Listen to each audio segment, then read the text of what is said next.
when you want to design communications, and we're going to go through this in much more detail, but there's really 4 fundamental concepts.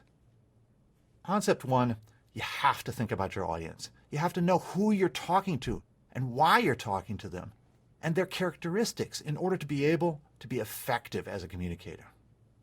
Second, you have to know what you want to achieve. What are your goals?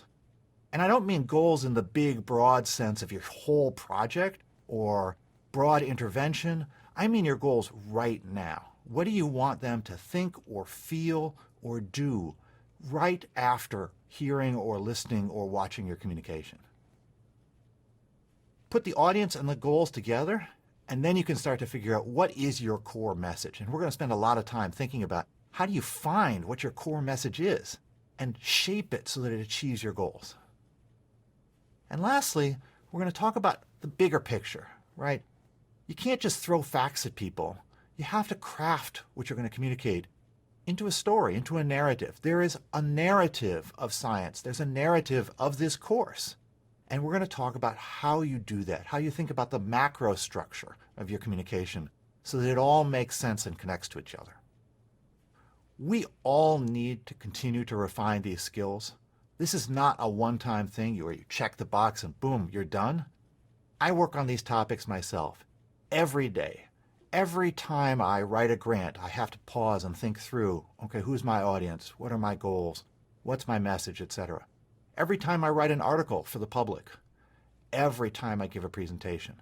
And so working on these skills is what you need to do in order to become a better communicator in all different kinds of situations.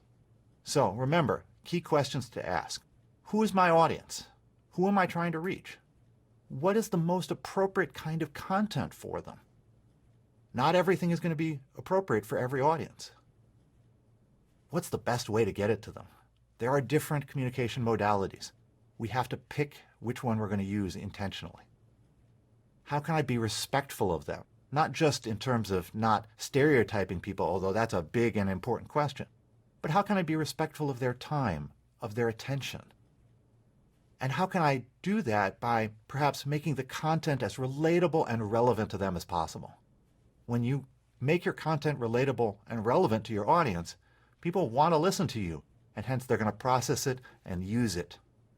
So the more that I remain aware of these fundamentals, the more effective I am as a science communicator in my professional life, as an instructor when I'm teaching you or other students, and as a professional colleague working together in the teams that I work with. They're really that important.